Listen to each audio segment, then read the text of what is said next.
시청자 여러분 안녕하십니까? 뉴스9 윤종호입니다. 대한민국 헌정사에 불행한 역사가 또 새겨졌습니다. 내란 우두머리 혐의로 재판에 넘겨진 윤석열 전 대통령이 1심에서 무기징역을 선고받았습니다.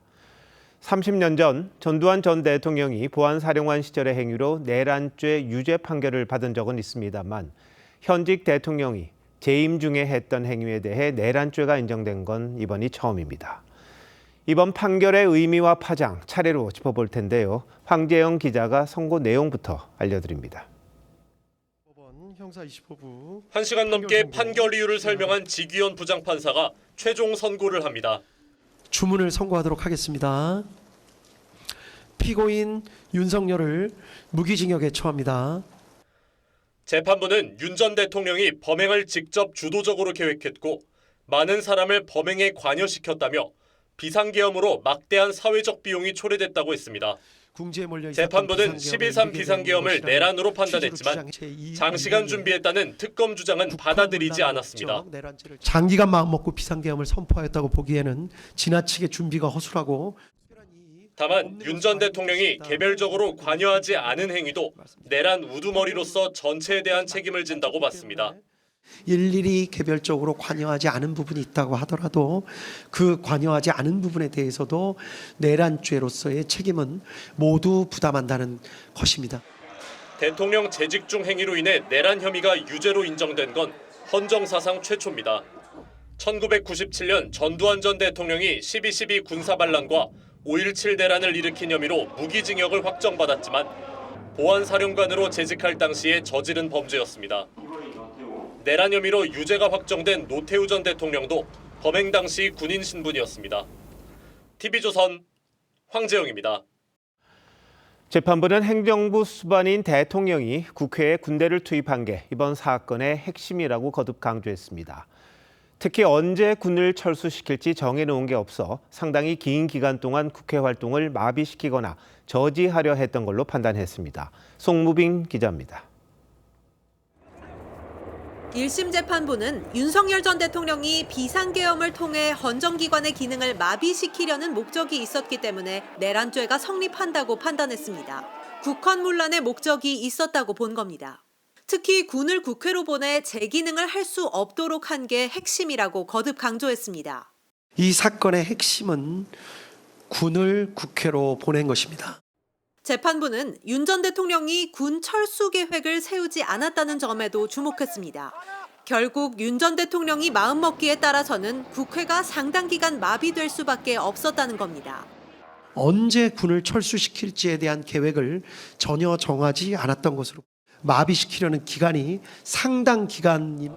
윤 전 대통령은 그간 비상계엄이 거대 야당의 횡포로 인한 국정마비를 막기 위한 목적이었다고 주장해왔지만 국가 위기 상황에서 헌정 붕괴와 국정 마비를 막으려 했던 재판부는 윤 전 대통령의 주장이 비상계엄의 명분에 불과할 뿐 실제 목적이라고 볼 수는 없다고 했습니다. TV조선 송무빈입니다. 내란죄가 성립하려면 국헌문란의 목적과 함께 폭동도 있어야 합니다. 재판부는 군 병력이 국회와 과천 선관위에 출동하면서 서울과 수도권의 평온을 해쳤다고 판단했습니다. 조윤정 기자의 보도입니다.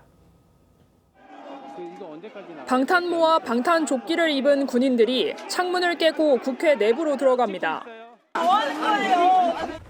비상계엄이 선포되자 계엄군은 단독 군장을 갖추고 헬기로 국회 경내에 진입했습니다. 경찰도 국회 출입문을 폐쇄하고 내부 출입을 막았습니다. 이 과정에서 국회 곳곳에 바리케이드가 쌓이고 시민들과 계엄군 사이의 충돌로 문이 부서지기도 했습니다. 재판부는 군이 무장한 채 국회로 출동하고 강제로 국회 안으로 침입한 걸 언급하며 그 자체로 한 지방의 평온을 해치기 충분한 폭동이라고 했습니다. 계엄군은 과천 선관위에도 투입돼 서버 확보에 나섰는데 이 역시 폭동 행위로 봤습니다. 국회와 선관위 등이 위치한 서울과 수도권 등의 평온을 해할 정도의 위력이 있었다고 봄이 상당하다고 판단했습니다. 계엄령 선포 1시간 뒤 발표된 포고령에 대해선 대한민국 전역의 평온을 해할 정도의 위력을 갖고 있었다고 판단했습니다. 재판부는 포고령이 일체의 정치와 언론 활동을 막거나 통제하고 파업과 집회 금지 등을 강제했다고 지적했습니다. TV조선 조윤정입니다. 직위원 재판부는 윤석열 전 대통령 측이 불법이라고 주장해온 공수처의 내란죄 수사권을 인정했습니다. 지난해 3월 구속 취소 때는 판단을 유보했었는데 바뀐 겁니다. 입장이 달라져서 그런지 재판사는 공수처가 수집한 증거가 없었더라도 유죄 입증이 가능했다고 했습니다. 안혜리 기자입니다. 지난해 3월 직위원 부장판사는 윤석열 전 대통령에 대한 구속 취소를 결정했습니다.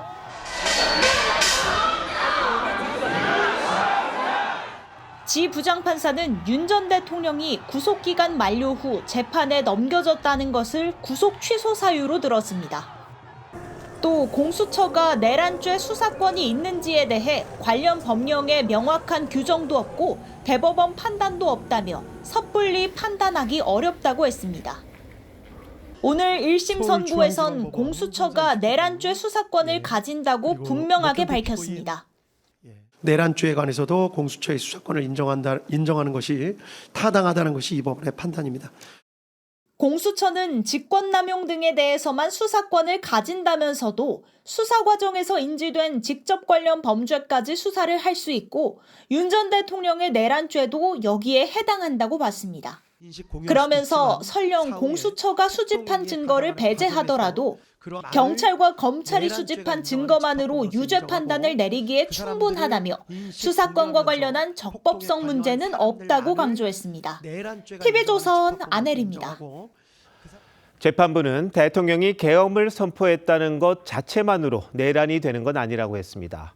윤 전 대통령이 계엄 선포의 이유로 들었던 국회 폭주에 대해서는 해외 사례까지 들면서 견제 필요성도 언급했습니다. 어떤 부분을 지적했는지 류태영 기자가 보도합니다. 특검은 12.3 비상계엄이 형식적 실체적 요건을 갖추지 못했다며 불법 계엄은 내란이라는 주장을 폈습니다. 헌법과 법률이 정한 실체적, 절차적 요건도 충족하지 못한 상태에서 국가 안전과 국민의 생존 및 자유를 직접적이고 본질적으로 침해한 것으로서 하지만 재판부는 윤 전 대통령의 계엄 선포 행위 자체가 내란죄가 되는 건 아니라고 봤습니다. 형식적 실제적 요건을 갖추지 못한 경우에는 비상계엄 권한 행사가 내란죄가 된다는 주장은 받아들이기가 어렵습니다. 비상계엄 선포를 사법심사의 대상으로 보기 어렵다고도 했습니다. 군을 국회에 투입한 것 때문에 내란죄가 성립한다면서도 국회의 폭주를 견제할 제도적 장치가 미흡하다는 점도 짚었습니다.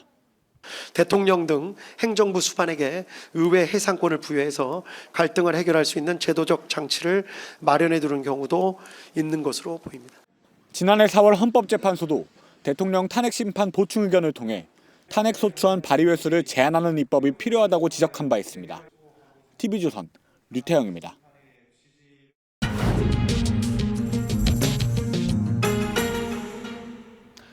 네, 오늘 있었던 윤석열 전 대통령 1심 선고에 대해 사회부 법조팀 조정린 기자와 뉴스 더에서 더 자세히 짚어보도록 하겠습니다. 자, 조 기자, 특검은 사형을 구형했죠. 네. 그런데 법원은 무기징역을 선고했습니다. 형량이 어떻게 결정된 겁니까? 네, 재판부는 12.3 비상계엄이 아주 치밀하게 계획이 된 것으로 보이지 않는 점을 윤 전 대통령에게 유리한 사유로 봤습니다. 직접적인 폭력을 최대한 자제했다는 점도 짚었습니다. 실탄 소지나 직접적인 물리력, 폭력을 행사한 예는 거의 찾아보기 어려웠습니다. 대부분의 계획이 실패로 돌아갔고 다만 내란죄가 이 헌정 질서를 위협한 행위 자체의 위험성이 매우 크다면서 내란 우두머리 혐의의 법정형 3가지 중 하나인 무기징역을 선고했습니다. 재판부는 계엄으로 인해 막대한 사회적 비용이 초래됐는데도 피고인에게 사과의 뜻을 찾아보기 어렵고 별다른 이유 없이 재판에 출석하지 않았다고 했습니다. 그건 좀 불리한 사유가 됐었겠군요. 네. 자, 근데 윤 전 대통령은 이런 말을 했잖아요. 폭주하는 국회를 견제하기 위한 경고성 계엄이다. 이렇게 이야기를 했거든요. 여기에 대해서 재판부는 어떻게 판단을 했습니까? 네, 직위원 재판부의 이 말부터 같이 들어보시죠. 성경을 읽는다는 이유로 촛불을 훔칠 수는 없습니다. 목적이 아무리 선량하고 거룩할지라도 그 수단이나 과정이 부정하면 이를 용인할 수 없다는 뜻을 강조한 겁니다. 반국가 세력과 다름없는 국회에 대해 자유민주주의 체제 수호를 위해 비상계엄을 선포했다는 윤 전 대통령 측 주장을 정면 반박한 겁니다. 저는 지금까지 패약질을 일삼은 망국의 원흉 반국가 세력을 반드시 척결하겠습니다. 재판부는 대통령이 내란을 일으킨다는 게 말이 안 된다는 주장에 대한 반론 차원에서 역사 얘기도 많이 했습니다. 그렇군요. 17세기 잉글랜드 왕 찰스 1세가 의회를 강제 해산하려다 반역죄로 사형당한 역사까지 언급했습니다. 국민으로부터 주권을 위임받은 의회에 대한 공격을 하는 것은 왕이라 하더라도 주권을 침해하는 것이 되어 반역죄가 성립한다는 개념이 널리 퍼지게 된 것으로 보이고, 이때부터 이 권력자도 국민 주권을 침해하면 처벌받기 시작했다는 겁니다. 네, 역사 얘기가 많이 나오더라고요. 예. 자, 근데 주병국의 사례도 여러 개 언급한 것 같던데요. 네, 그렇습니다. 재판부는 12.3 비상계엄과 유사한 사례가 해외에 있는지 살펴봤다고 했습니다. 아프리카, 남미 등에서 이 대통령이 의회와 갈등을 빚다 군을 동원해 의회 기능을 정지시킨 사례가 있다고 했는데요. 그럼에도 처벌받은 경우는 거의 없다며 왜 그런지 설명을 덧붙였습니다. 성공한 경우가 적지 않은 데다가 만약에 실패한 경우에는 그러한 일을 저지른 대통령이나 관료들이 외국으로 망명해서 수사나 재판이 진행되지 않는 경우가 많았기 때문인 것으로 보입니다. 네, 집판사 이야기한 것처럼 우리 대한민국의 지금 판결 이게 상당히 이례적이다 이렇게 이야기한 것 같기도 합니다. 네. 조 기자 리포트 좀 더 보고 다시 얘기 나눠보도록 하겠습니다.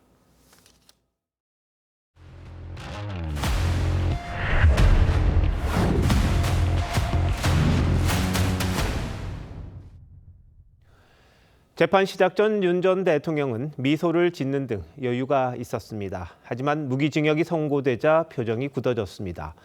선고가 끝난 뒤 법원 밖 모습은 극과 극이었는데요. 현장 분위기 이상배 기자가 전합니다. 넥타이 없이 흰색 셔츠에 정장 차림을 한 윤석열 전 대통령이 법정에 들어옵니다. 자리에 앉으시죠. 선고 시작 전 바로 옆 변호인을 손짓으로 불러 이야기를 나누고 환하게 웃어 보이기도 합니다.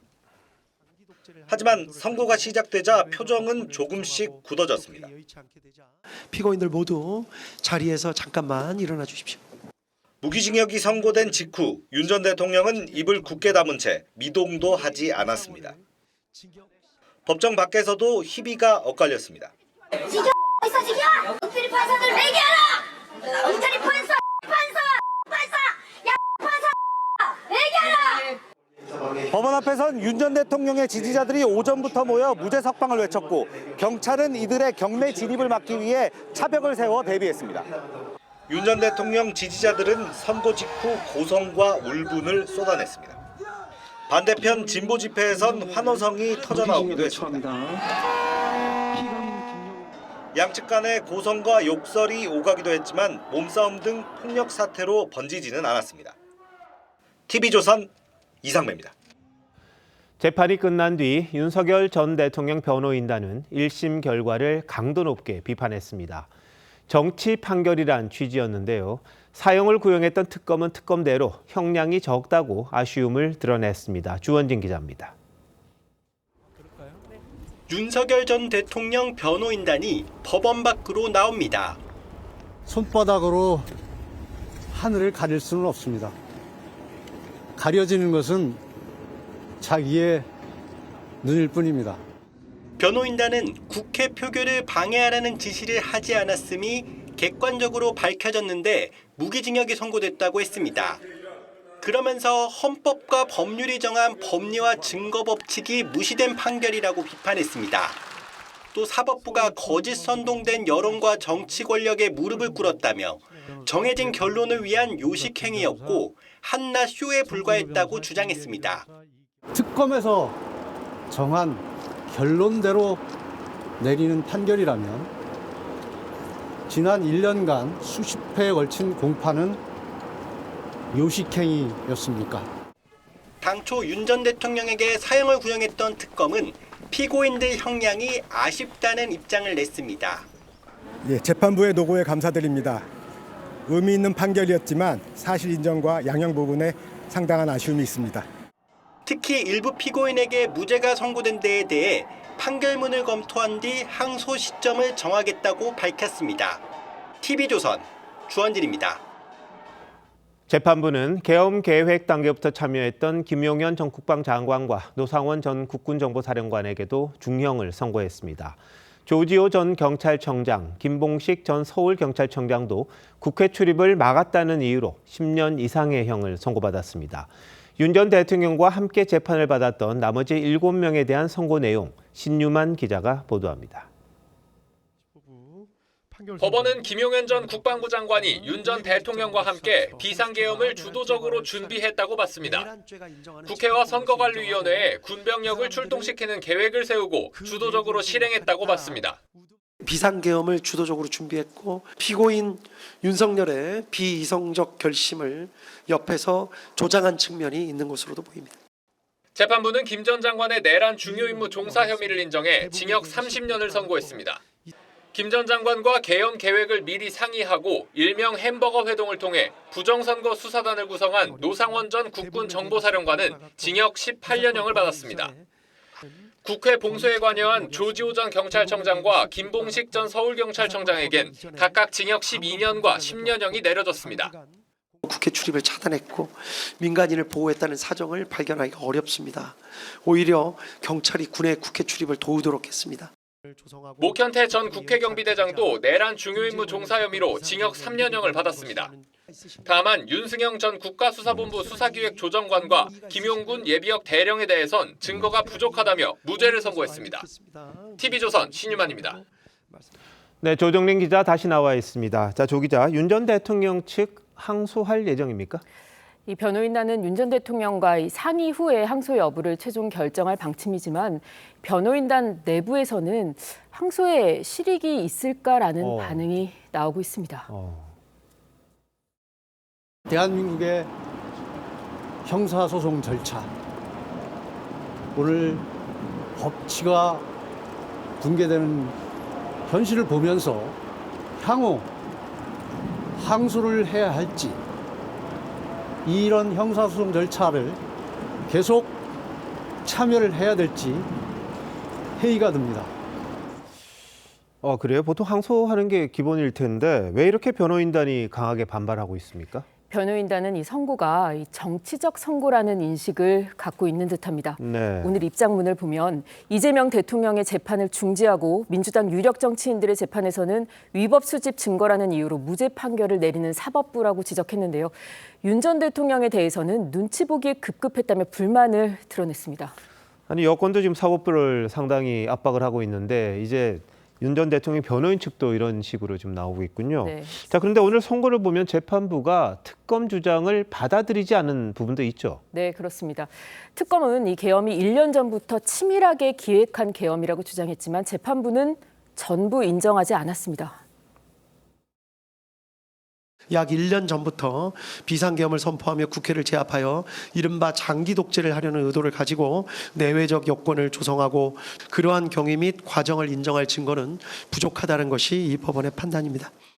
여러 차례 식사 자리에서 말한 내용을 살펴보더라도 어떠한 의도나 구상, 계획 등을 내비친 것으로 보기에는 무리가 있고 오히려 단순한 불만이나 격정을 토로하거나 하소연, 답답함 등을 내비친 것으로 볼 여지가 적지 않습니다. 지켜볼 것은 이는 남은 재판들의 변수가 될 전망입니다. 그렇군요. 현재 진행 중인 평양 무인기 침투와 관련한 일반 이적죄 재판이 대표적인데요. 특검은 무인기 침투 등을 계엄의 명분을 만들기 위한 사전 공작으로 의심을 해왔지만 오늘 재판부가 사전 기획의 증거는 부족하다고 명시했기 때문입니다. 네. 자, 근데 윤 전 대통령이 지금 재판이 많이 남아있긴 한데 예. 무기징역 선고받았으면 의미 없는 것 아닙니까? 어떻습니까, 이게 참? 네, 남은 재판들을 살펴보면 일반 이적죄 재판과 한덕수 전 총리 재판에서의 허위 증언 재판 등 내란 특검팀에서 기소한 사건이 2개 더 남아 있습니다. 여기에 김건희 특검팀이 기소한 정치자금법 위반과 공직선거법 위반 재판, 그리고 해병 특검이 넘긴 이 수사 외압과 위종섭 전 장관의 호주 대사 임명 관련 범인 도피 재판까지 합치면 1심만 6개 재판이 계류 중입니다. 이 재판틀은 이 특검법에 따라 적어도 오는 6월 안에 모두 마무리될 전망인데 변수가 남아 있습니다. 얼마 전 출범한 2차 종합특검도 조만간 수사에 착수할 예정이라 재판은 더 늘어날 수 있습니다. 네, 윤 전 대통령이 계속 재판정에 나와야겠군요. 예. 네, 조 기자 잘 들었습니다.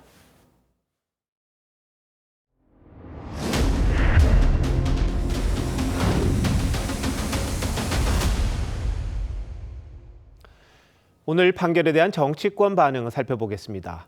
선거 전부터 사형을 주장해온 민주당은 국민의 뜻에 미치지 못했다고 재판부를 비판했습니다. 특검의 항소를 촉구하기도 했는데 벌써부터 내란 사범은 사면 대상에서 제외하는 법을 처리하겠다며 목소리를 높였습니다. 최민식 기자가 취재했습니다.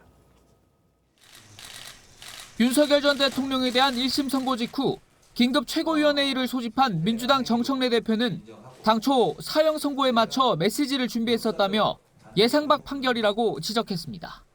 사형을 선고받았습니다. 이렇게 시장하는 메시지를 읽을 수 없게 되었습니다. 그러면서 무기징역 선고는 국민 법감정에 반하는 매우 미흡한 판결이라고 했습니다. 역사적 단죄를 위해 사법정의를 흔들었다며 조희대 사법부를 싸잡아 질타하기도 했습니다. 한준호 전 최고위원과 김용민 의원, 김동연 경기지사 등 성향과 계파를 불문하고 법정 최고형인 사형이 선고되지 않은 데 대한 불만이 잇따라 터져나왔습니다. 반면 서울시장 후보군인 정원호 성동구청장은 무기징역 판결에 시민의 뜻을 받든 결과라는 글을 SNS에 올렸는데 당내 경쟁자인 박주민, 박홍근 의원을 비롯해 일부 당원들로부터 부적절하다는 평가가 이어지자 해당 게시물을 삭제했습니다. 특검을 향해 일제히 항소를 촉구한 민주당과 조국혁신당은 동시에 사면 대상에서 내란 외환 사범을 제외하는 사면법 개정도 추진하겠다고 밝혔습니다. 사면을 금지하거나 국회의 동의를 얻을 경우에만 가능하게 제한하는 사면법 개정이 필요합니다. 반면 청와대는 이번 판결에 대해 특별히 말씀드릴 것이 없다는 반응을 내놨습니다. TV조선 최민식입니다. 1심 선고 직후 국민의힘에선 사과와 함께 계엄을 막지 못한 데 대한 반성의 목소리가 잇따랐습니다. 오늘을 기점으로 과거와 전련해야 한다는 요구가 터져나왔는데 정작 장동혁 대표는 입장 표명을 내일로 미뤘습니다. 장 대표가 어떤 생각을 내놓을지에 따라 당내가 상당히 출렁일 걸로 보입니다. 장윤정 기자입니다. 국민의힘 송원석 원내대표는 윤석열 전 대통령의 1심 판결 뒤 책임을 통감한다며 당원과 국민들에게 송구하다고 사과했습니다. 개혁 모임인 대안과 미래 소속 의원 24명도 뼈저리게 성찰하고 반성하겠다며 고개를 숙였습니다. 장동혁 지도부를 향해선 소위 윤어게인 세력과의 절연을 촉구했습니다. 더 이상 모호한 입장으로 국민을 기만해서는 안 됩니다. 윤어게인 세력과의 절연을 공식 선언하고 상응하는 행동을 보여주십시오. 오세훈 서울시장도 충격과 혼란을 겪은 국민께 사과한다면서 절유는 분열이 아닌 곪은 상처 부위를 도려내고 새살을 돋게 하기 위한 과정이라고 강조했습니다. 국민의힘에서 제명된 한동훈 전 대표는 윤석열 노선을 추종해온 사람들이 제1야당을 패망의 길로 이끌게 방치해선 안 된다며 사실상 지도부를 겨냥했습니다. 장 대표는 별다른 입장을 밝히진 않았는데 내일 절연 요구 등을 포함한 입장을 내놓을 전망입니다. 당 지도부는 지방선거 체제로 전환을 시도하고 있지만 배현진 의원에 대한 징계 철회 요구가 공개적으로 나오는 등 혼란은 계속되고 있습니다. 징계해서 당원권을 정지시켜두고 우리가 지방선거를 어떻게 잘 치를 수 있는지 너무나도 걱정이 됩니다. 이정현 위원장을 포함한 10명의 공천관리위원회 인선도 마무리됐는데 소위 당권파 의원들과 가깝고 한 전 대표에게 비판적인 인사 등이 다수 포함됐다는 평가가 나옵니다. TV조선 장윤정입니다. 경찰이 약물을 탄 음료를 건네며 남성 2명을 숨지게 한 여성을 살인죄로 검찰에 넘겼습니다. 고의가 있었다고 본 겁니다.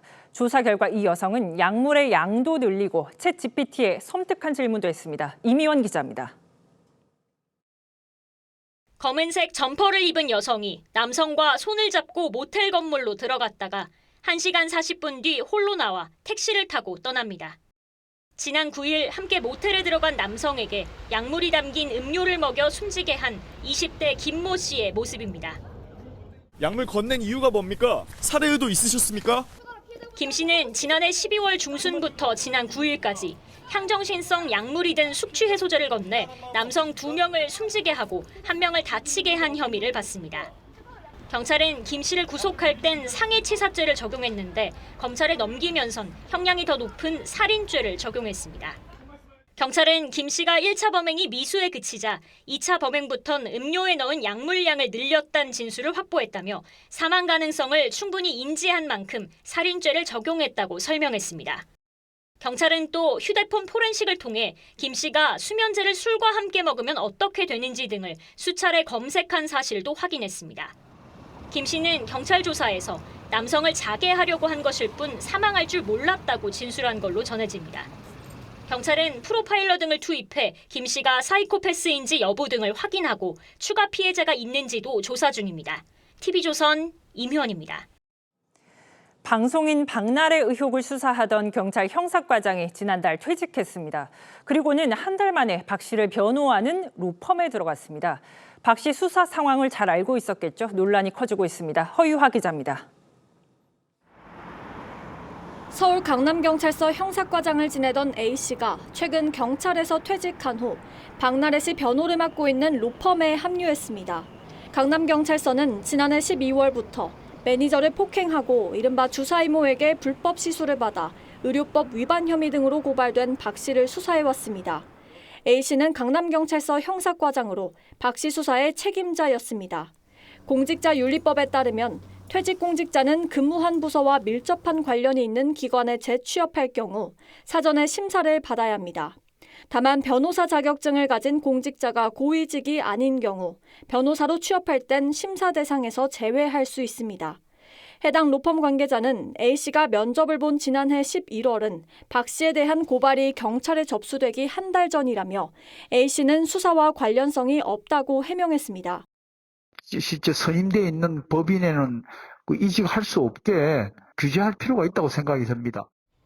수사권 조정으로 경찰의 권한이 커지면서 로펌 취업을 신청한 퇴직 경찰은 2020년 10명에서 지난해 36명으로 크게 늘었습니다. TV조선 허유화입니다. 전북 익산에서 통근버스가 농사를 위해 만든 물길 농수로로 추락했습니다. 버스 기사가 숨지고 3명이 다쳤습니다. 경찰은 과속 여부를 조사하고 있습니다. 구자형 기자입니다. 45인승 버스 한 대가 농수로에 비스듬히 걸려 있습니다. 버스가 뚫고 지나간 가드레일은 산산조각 나 있습니다.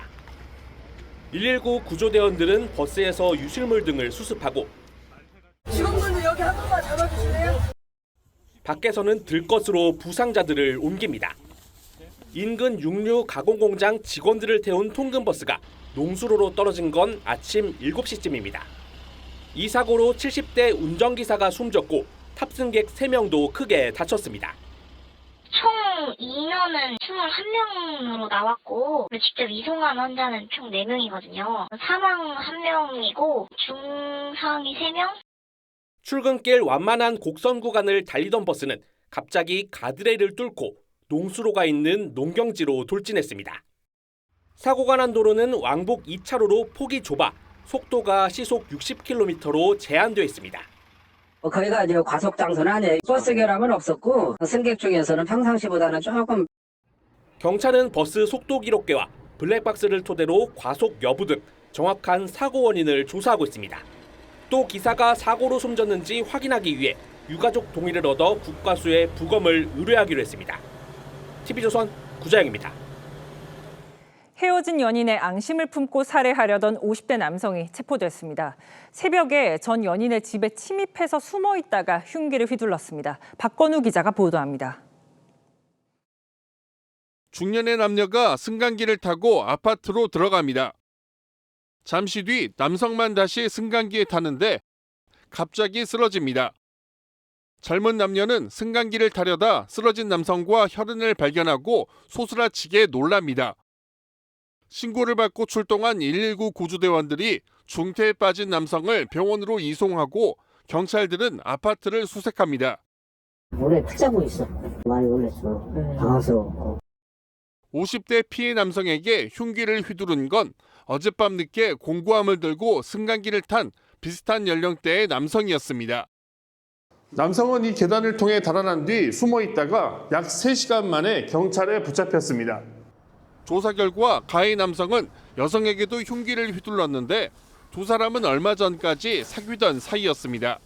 전 남자친구니까 전 여친 집에 가가지고 같이 던 남자까지 그렇게 했으니까. 경찰은 남성이 헤어진 여성에게 앙심을 품고 살해하기 위해 집에 침입한 뒤 귀가하기를 기다렸다 범행한 것으로 보고 살인 미수 혐의로 구속영장을 신청했습니다. TV조선 박고루입니다. 돈봉투 사건 2심 무죄를 받은 송영길 전 대표가 내일 민주당에 복당을 신청합니다. 그리고 자신의 정치적 기반이자 이재명 대통령의 지역구였던 인천 계양을로 주소를 옮길 예정입니다. 이게 민주당에선 지방선거 변수로 떠올랐습니다. 고희동 기자가 설명합니다. 2022년 송영길 당시 민주당 대표가 머리에 붕대를 감고 있습니다. 70대 유튜버로부터 둔기 피습을 당하고도 이재명 대선 후보 선거 유세를 멈추지 않았습니다.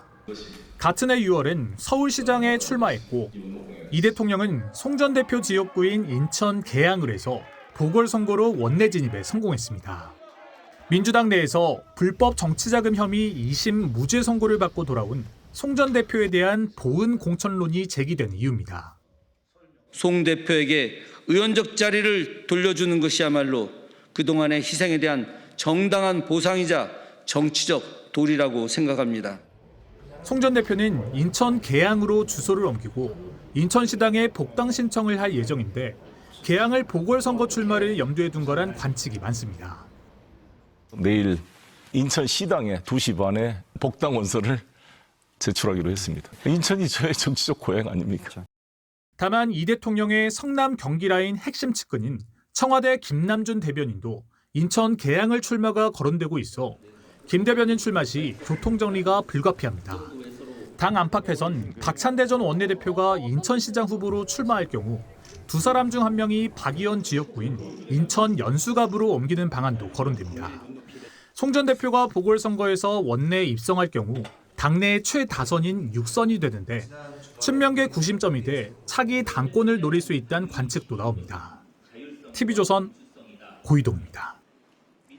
북한 김여정이 우리 정부의 무인기 침투 사건 대책 발표를 높이 평가한다고 반응했습니다. 언뜻 유화 제스처처럼 보이죠. 하지만 같은 날 남한 전역이 사정권에 들어가는 초대형 신형 방사포를 공개했습니다. 신경희 기자가 보도합니다. 600mm 초대형 방사포 50문이 일렬로 배치돼 있습니다. 운전석에 앉아 직접 방사포 차량을 운전한 김정은 국무위원장이 엄지를 치켜 세웁니다. 김정은은 이 무기가 사용되면 교전 상대국의 하부 구조들과 지휘 체계가 삽시에 붕괴될 것이라며 전략적인 사명 수행에도 적합화돼 있다고 주장했습니다. 핵 공격이 가능하다는 의미로 해석됩니다. 그 어떤 세력도 이 무기의 사용이 현실화될 때에는 그 무슨 신의 보호라는 것도 받지 못할 것입니다. 북한이 공개한 방사포는 사거리가 400km 정도인 단거리 탄도미사일로 남한 전체가 사정권에 들어옵니다. 발사 차량의 발사관도 5개로 기존 4개보다 개량된 형태입니다. 소위 핵 사용에 대한 모호성 전략을 의도적으로 이 무기 체계를 통해서 이제 보여준 거죠. 400km면은 한반도 특히 이제 한국 전역 자체가 다 커버가 되는 무기. 정동영 통일부 장관이 비행금지구역 선제 복원을 추진하겠다고 한 데 대해선 김여정 담화를 통해 재발 방지 의지를 높이 평가한다는 반응을 내놨습니다. 그러면서도 적국과의 국경선은 마땅히 견고해야 한다며 남부 국경 전반에 경계 강화 조치를 취할 것이라고 덧붙였습니다. 적대적 두 국가 관계를 공식화하면서 남북 관계의 주도권을 놓지 않겠다는 의도로 보입니다. 청와대는 김여정 담화에 대해 남북이 공동 성장의 길로 나아가길 기대한다는 입장을 밝혔습니다. TV조선 신경입니다. 설 연휴가 끝나자마자 코스피가 가파르게 올랐습니다. 사상 처음 5,600선을 넘었고 삼성전자는 19만 전자에 등극했습니다.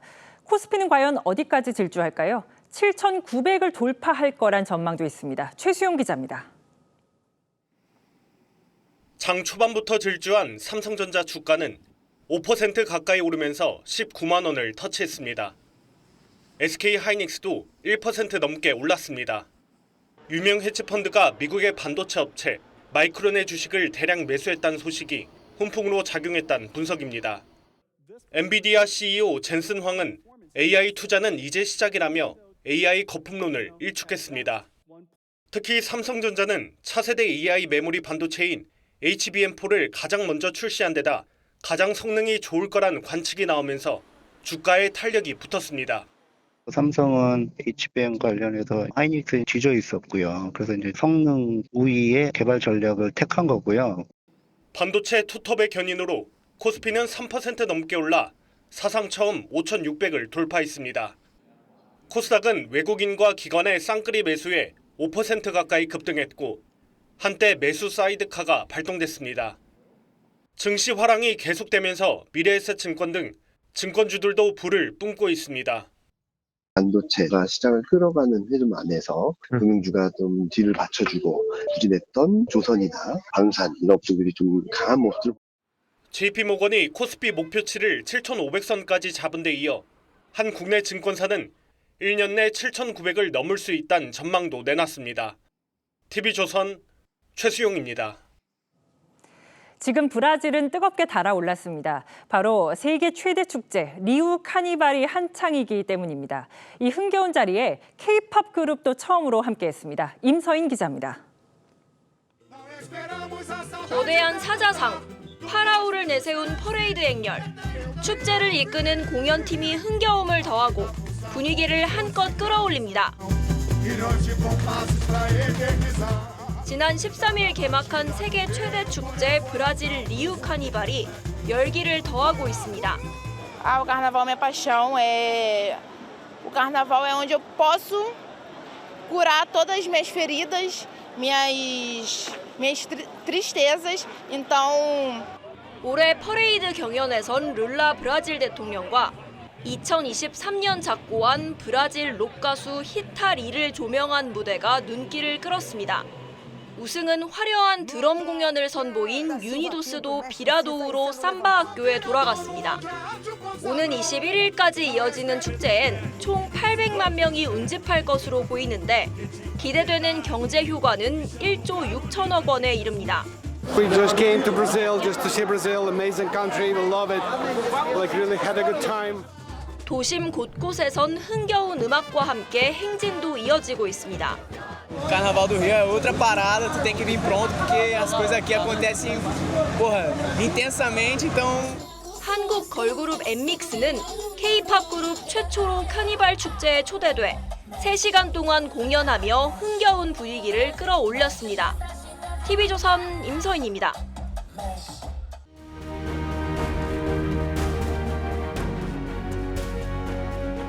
자연은 거스를 수가 없습니다. 춘하추동, 끝없이 순환합니다.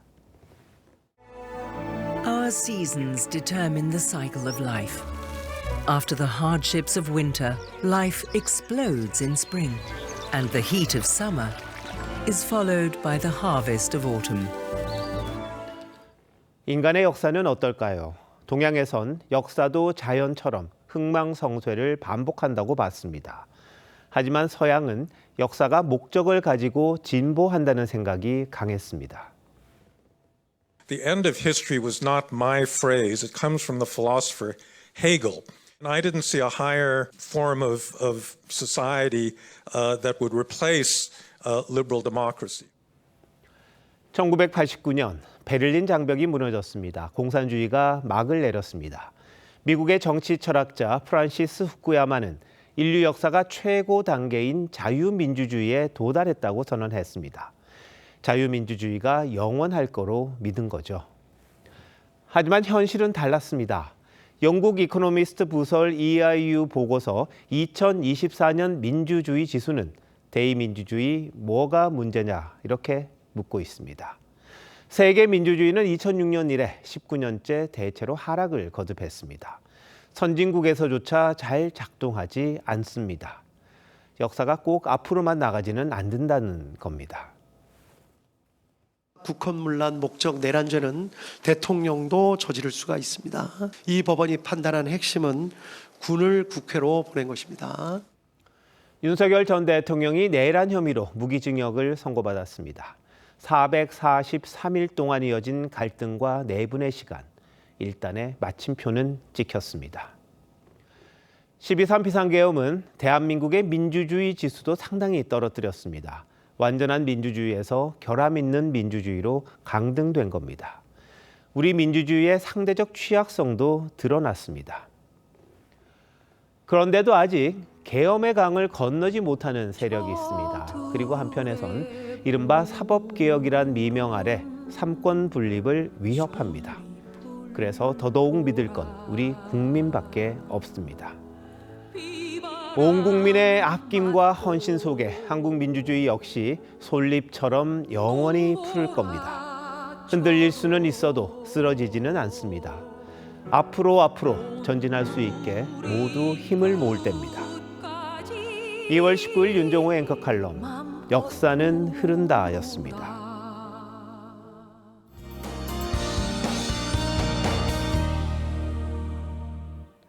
눈이 녹아 비가 된다는 봄의 두 번째 절기 우수인 오늘 낮 동안 맑고 온화했는데요. 내일 아침까지 영하권 추위가 이어지겠고 낮부터는 기온이 오르면서 일교차가 15도 이상 크게 벌어지겠습니다. 영남 지역은 대기가 다시 메마르고 있어 산불 위험이 커지고 있는데요. 앞으로 건조특보가 점차 확대될 가능성이 있겠습니다. 내일 전국이 대체로 맑은 가운데 수도권은 낮부터 초미세먼지 농도 나쁨 수준을 보이겠습니다.